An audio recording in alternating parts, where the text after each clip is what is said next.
আহমদুল্লাহ সাহেবের যে বক্তব্যটাকে আল্লামা পীর মুফতি গিয়াসউদ্দিন আত-তাহিরি হুজুর তিনি ভুল ধরেছিলেন।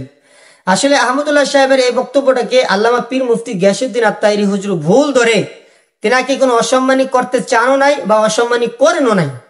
কিন্তু যেহেতু এটা একটা আকীদার বিষয়, ইমানের বিষয়, সেই জন্য তার এই বক্তব্যটা যে ভুল হয়েছে, তার এই বক্তব্যটা যে ভুল, সেই জন্য আল্লামা পীর মুফতি গিয়াসউদ্দিন আত-তাহিরি হুজুর তিনাকে বারবার ভিডিও বার্তার মাধ্যমে তিনাকে আহ্বান করতেছেন যে আহমদুল্লাহ সাহেব, আপনি যে বক্তব্যটা দিয়েছেন এই বক্তব্যটা আপনার ভুল, এটা আপনি স্বীকার করুন। এই বক্তব্যটা আপনার ভুল, এটা আপনি স্বীকার করুন এবং আপনি তওবা করুন। এর চেয়ে আপনার মান সম্মান চলে যাবে না, এর চেয়ে আপনার আরো সম্মান বৃদ্ধি বাড়বে, আপনার সম্মান আরো বাড়বে। আমরাও আপনাকে মাথায় নিয়ে নাচবো, যেহেতু আপনি একজন আলেম মানুষ, আপনি অনেক বড় একজন আলেম, আপনি যে পন্থী লোক হোক না কেন, কিন্তু আপনি একজন বড় মাপের একজন আলেম। হয়তো আপনার মুখ দিয়ে এটা বের হয়ে গেছে, এটা যদি আপনি স্বীকার করেন যে আমার এই বক্তব্যটা ভুল হয়ে গেছে, এতে আপনার মান সম্মানে কোনো আঘাত আসবে না। আমি মনে করি এটা আপনার উপকার আসবে, আপনার সম্মান বৃদ্ধি বাড়বে। কিন্তু আহমদুল্লাহ সাহেব আজও পর্যন্ত এই যে বক্তব্য দিয়েছেন আহমদুল্লাহ সাহেব, এই বক্তব্যের পরে আহমদুল্লাহ সাহেব আজও পর্যন্ত তিনি মুখ খোলেন নাই। এর চেয়ে আমরা বুঝতে পারলাম যে আহমদুল্লাহ সাহেব তিনি বক্তব্য দেওয়ার পরে তিনি নিজেকে বুঝতে পারছেন যে আমি যে বক্তব্যটা দিয়েছি এই বক্তব্যটা আমি ভুল দিয়েছি, এই বক্তব্যটা আমার ভুল হয়েছে। সেই জন্যই কিন্তু তিনি নিজেকে দুর্বল মনে করে তিনি এখন পর্যন্ত কোনো মুখ খোলে নাই। কিন্তু তার কিছু চেলাপেলা রয়েছে, আহমদুল্লাহ সাহেবের কিছু দালাল রয়েছে, এই দালালরা কিন্তু আহমদুল্লাহ সাহেবের মান সম্মানে কিন্তু আঘাত আনতেছে, আহমদুল্লাহ সাহেবকে টেনে হেসড়ে তাকে নিচে নামাইতেছে। তার দলের লোকেরাই কিন্তু তাকে টেনে নেমে হেসড়ে তার নঙ্গি খুলে দিতেছে। এটা কিন্তু আমরা করি নাই। আমরা যারা আহলে সুন্নাত ওয়াল জামাতের পন্থী যারা রয়েছে তারা কিন্তু আমরা আহমদুল্লাহ সাহেবের নঙ্গি ধরে আমরা টেনে হেসড়ে করি না। আমরা শুধু জাস্ট তাকে এটাই জানাতে চাচ্ছি যে আপনি যে বক্তব্য দিয়েছেন এই বক্তব্যটা আপনার ভুল, এটা আপনি স্বীকার করুন।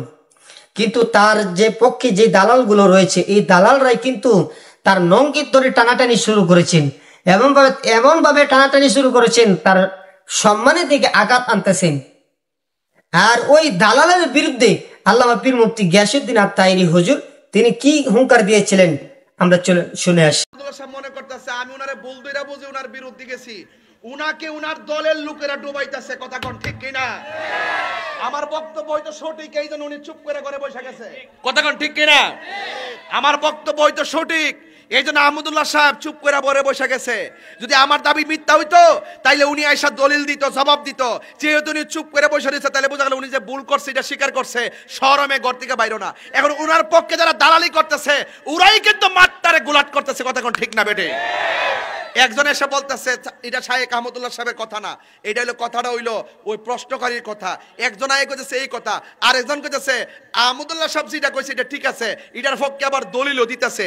তাইলে আমরা মনে ধরম কোনটা? এই জন্য এই ওদের পক্ষের আলেমদের বিভ্রান্তিকর বক্তব্যের কারণে আহমদুল্লাহ সাহেব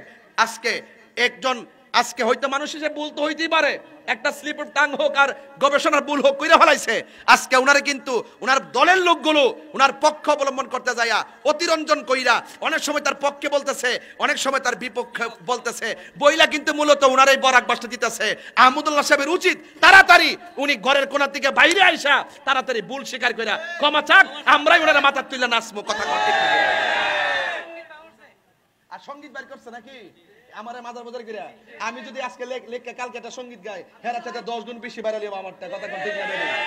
আর এরা এখন তো এটা গড় সিজন না, এরা তো মাহফিল টাফিল নাই, মসজিদে তো বুম্বা লাগায়া ওয়াজ করে ছাইরা দে দিয়া বুঝায় যে সামনে মনে 20,000 লোক ছাইয়া দেখ, দিনের বেলা মাহফিল করতে ছাইয়া দেখ অবস্থাটা কিটা।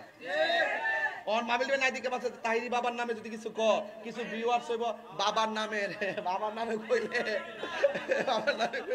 যদিও মুখে বাউল, আসলে মূলত গোপনে বাবা কয় যে বাবার ছিলামরা সংসারটা চলতেছে। এটা আমি বুঝি, আমি এমনি বুঝি যে হ্যাঁ সংসার ইউটিউব থেকে কিছু ইনকাম করতেছে। বাবারে এখনো সময় আছে, চলে আসো লাইনে, এখনো সময় আছে। সময় হারায় যদি বুঝে কাম হবে না, এখন ভাবিলে কি হবে গো, যা হবার তা হয়ে গেছে। তাড়াতাড়ি তওবা করে ফিরে আসো বন্ধু, আহমদুল্লাহ সাহেব ফিরে আসো। আহমদুল্লাহ সাহেবের সাথে আল্লামা পীর মুফতি গিয়াসউদ্দিন আত্মাইরি হুজুরের টাকা নিয়ে কোনো দ্বন্দ্ব নাই, জায়গা জমি নিয়ে কোনো দ্বন্দ্ব নাই, কোনো কিছু নেই। আহমদুল্লাহ সাহেবের সাথে আল্লামা পীর মুফতি গিয়াসউদ্দিন আত্মাইরি হুজুরের সাথে কোনো দ্বন্দ্ব নাই। তারপরেও কেন আল্লামা পীর মুফতি গিয়াসউদ্দিন আত্মাইরি হুজুর তাকে ছাড়তেছে না? তাকে এই জন্যই ছাড়তেছে না যেহেতু এটা একটা ইমানির বিষয়, একটা আকিদার বিষয়। সেই জন্য আল্লামা পীর মুফতি গিয়াসউদ্দিন আত্মাইরি হুজুর তিনি চাচ্ছেন যে উনি যে বক্তব্যটা দিয়েছেন এই বক্তব্যটা যে ভুল উনি স্বীকার করুক। উনি যদি স্বীকার করে ওনাকে আমরা সবাই সেলুট করব। সেই জন্য আমি আহমদুল্লাহ সাহেবকে আমি আহ্বান জানাচ্ছি, আল্লামা পীর মুফতি গিয়াসউদ্দিন আত্মাইরি হুজুর আপনাকেও বারবার ভিডিওর বার্তার মাধ্যমে কিন্তু আহ্বান করতেছে আপনি এটা ভুল স্বীকার করুন এবং আপনি তওবা করুন। আমিও বলি আপনি এটা ভুল স্বীকার করুন, তওবা করুন, এতে আপনার মান সম্মানে কোনো আঘাত আসবে না। ইনশাআল্লাহ আমরা আপনাকে সম্মান দিয়ে কথা বলবো, আপনার সম্মান আরো বৃদ্ধি হবে, আপনার সম্মান আরো বাড়বে ইনশাআল্লাহ।